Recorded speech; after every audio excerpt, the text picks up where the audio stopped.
So boys and girls, we are going to learn about quadratic formula. So सबसे पहले हम देखेंगे कि quadratic formula होता क्या है. Quadratic formula है x equals to minus b plus minus b square minus 4ac over 2a. अब ये फॉर्मूला किस तरह से बनता है और इसकी पूरी डिटेल्स मैं इस वीडियो में कवर करने वाला हूँ. So let's begin. सबसे पहले हम देखेंगे standard form of quadratic equation को. क्वाड्रेटिक इक्वेशन की स्टैंडर्ड फॉर्म है a x square plus b x plus c equals to 0. X square के साथ जो भी टर्म है उसे ए का नाम दिया जाता है, एक्स के साथ वाली टर्म को बी का नाम और विदाउट एक्स वाली टर्म को सी का नाम दिया जाता है, राइट. और यही टर्म्स हैं जो हमने क्वाड्रेटिक फार्मूला में अभी देखी हैं. अब इस स्टैंडर्ड फॉर्म से क्वाड्रेटिक फार्मूला कैसे बनाया जाएगा. हम इसमें से सबसे पहले जो बगैर एक्स वाली टर्म है इसको इक्वल के दूसरी साइड पे ले जाएंगे, और अगर मैं सी को इक्वल की दूसरी साइड पे लेके जाऊंगा तो ये प्लस का साइन माइनस में कन्वर्ट हो जाएगा. This was the step 1. Now we are moving toward step 2. Step 2 में हमें एक्स स्क्वायर के साथ जो टर्म है जो भी नंबर होगा उसे 1 बनाना होगा, ठीक है. अब यहाँ पर a है तो a को 1 बनाने का एक ही तरीका है कि हम पूरी इक्वेशन को a से डिवाइड कर दें. Divide both sides by a.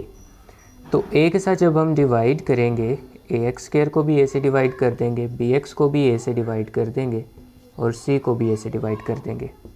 So we got x square plus b over a x equal to minus c over a. अब आते हैं जी स्टेप नंबर 3 पे.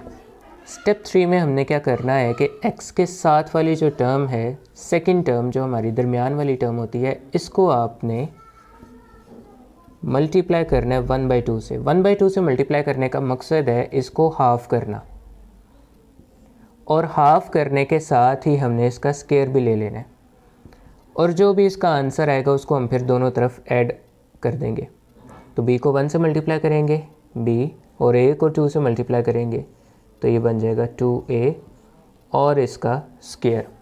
अब ये जो टर्म है इसको हमने दोनों तरफ ऐड करना है. Adding b by 2a square on both sides. तो हमें इस इक्वेशन में दोनों तरफ इस साइड पे भी और इस साइड पे भी इस टर्म को ऐड करना है. तो हमारे पास इक्वेशन कुछ इस तरह से बन जाएगी.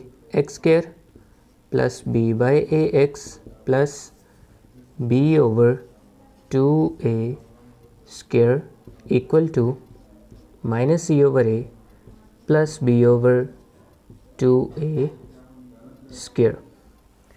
नेक्स्ट मैं ऊपर से इरेज करके ओके जी. अब हमारे पास यहाँ पर जो इक्वेशन बन गई है इसको मैं दोबारा से ऊपर लिख देता हूँ.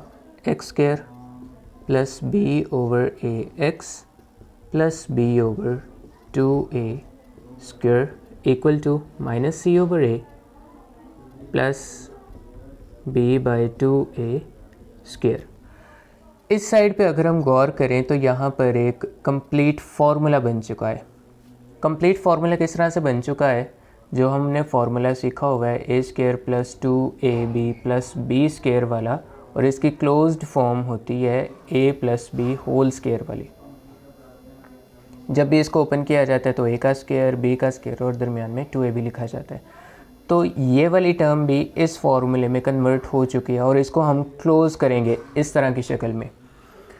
क्लोज़ करने का तरीका क्या है कि फर्स्ट स्क्वायर के नीचे जो टर्म है उसको लिखा जाएगा, सेकंड स्क्वायर के नीचे वाली टर्म को लिखा जाएगा, और जो दरमियान वाला साइन होता है जो 2ab के साथ होता है, ये वाली टर्म 2ab का रोल प्ले कर रही है, इसके साथ जो साइन है वो हम लगा देंगे, और होल का स्क्वायर. इस टर्म को एज इट इज़ ही नीचे उतार दिया जाएगा. मैं इसका स्क्वायर ओपन कर रहा हूँ, स्क्वायर b पे भी आएगा और स्क्वायर 2 पे भी आएगा, ये बन जाएगा 4, और a पे आएगा तो a का स्क्वायर. अब बेसिकली क्योंकि हमें x की वैल्यू फाइंड करनी है तो x की वैल्यू फाइंड करने के लिए हम दोनों साइड्स पर स्क्वायर रूट लेंगे.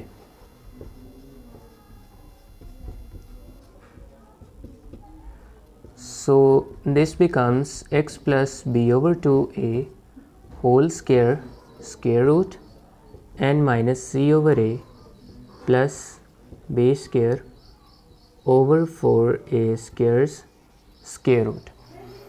अब क्योंकि स्क्वायर और स्क्वायर रूट एक दूसरे को कैंसिल कर देते हैं तो हमारे पास यहाँ पर x plus b over 2a बच गया, लेकिन यहाँ पर स्क्वायर सिर्फ इस टर्म पे है, इस टर्म पे नहीं है और दरमियान में प्लस है, तो हम स्क्वायर रूट को भी अलग नहीं कर सकते।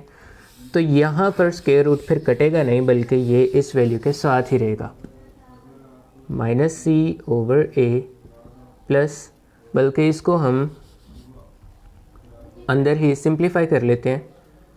ए को अगर हम देखें तो ए पहली टर्म में भी आ रहा है नीचे वाली टर्म में, और ए सेकंड टर्म में भी आ रहा है, ए रिपीट हो रहा है, और एलसीएम में जो चीज़ रिपीट होती है उसको एक ही दफ़ा लिखा जाता है, तो ए को मैंने एक दफ़ा लिख दिया।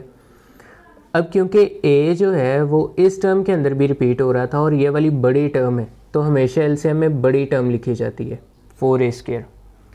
अब ए इसमें भी रिपीट हो रहा था, एक ए इस एक ए से कैंसिल हो जाएगा और बाकी हमारे पास बचेगा 4a। 4a जो बचेगा वो ऊपर वाली टर्म से मल्टीप्लाई हो जाएगा, तो हमारे पास बनेगा ये वाला माइनस का साइन, साथ में 4a और ये वाला c मल्टीप्लाई होकर 4ac बन जाएगा, प्लस 4a स्क्वायर से सारी वैल्यू कैंसिल हो जाएगी, तो हमारे पास बचेगा सिर्फ b स्क्वायर, और स्क्वायर रूट सारी टर्म के ऊपर आ रहा है। अब एक आसान सा रूल है जो हमने 9th क्लास में सीखा हुआ है, वो ये है कि आप अगर आपके पास स्क्वायर रूट में जो वैल्यू आ रही है वो बटे की फॉर्म में है, डिवाइड हो रही है, तो आप ऊपर वाली टर्म का और नीचे वाली टर्म का स्क्वायर रूट अलग कर सकते हैं। So we can separate the square root of numerator and denominator. इस टर्म को मैं एज इट इज़ उतार रहा हूँ।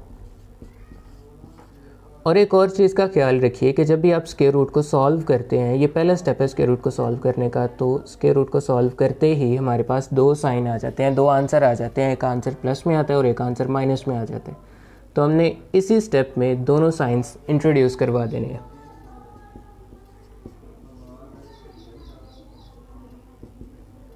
अब नीचे वाली टर्म का स्क्वायर रूट अलग करने का फ़ायदा हमें ये होगा कि ये कंप्लीट स्क्वायर वाली वैल्यू है, यानी कि 4 भी एक कंप्लीट स्क्वायर है और a स्क्वायर के ऊपर भी स्क्वायर आ रहा है, तो ये भी कैंसिल हो जाएगा स्क्वायर रूट से। तो हमारे पास नीचे वाली टर्म में 4 2 का स्क्वायर रूट होता है, और a स्क्वायर से जब स्क्वायर रूट कैंसिल होगा तो a बचेगा। ऊपर वाली टर्म में क्योंकि अगेन दोनों वैल्यूज़ में स्क्वायर नहीं आ रहा, सिर्फ एक में आ रहा है, और दरमियान में प्लस होने की वजह से हम स्क्वायर रूट अलग नहीं कर सकते, लेकिन इसको हम तरतीब से लिख लेंगे। हम b स्क्वायर को पहले लिख लेंगे पॉजिटिव वैल्यू को, और नेगेटिव वैल्यू को हम बाद में लिख लेंगे। इसके बाद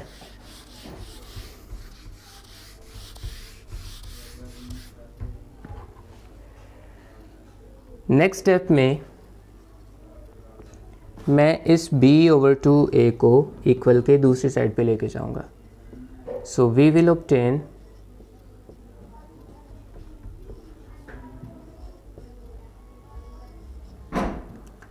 यहाँ पे b ओवर 2a प्लस का है, तो यहाँ पे आके माइनस का हो जाएगा।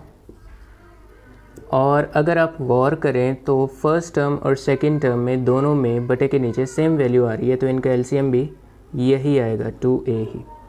फर्स्ट टर्म भी फर्स्ट टर्म से कैंसिल, ऊपर वाली टर्म एज इट इज़ आ जाएगी b स्क्वायर माइनस 4ac, और सेकंड टर्म से भी कैंसिल हो जाएगा और ऊपर सिर्फ b बचेगा। इसको अगर आप थोड़ा सा रीअरेंज करके लिखें तो माइनस b को पहले लिख लिया जाएगा, प्लस माइनस स्क्वायर रूट वाली टर्म को बाद में, over 2a. So this is the required form of quadratic formula.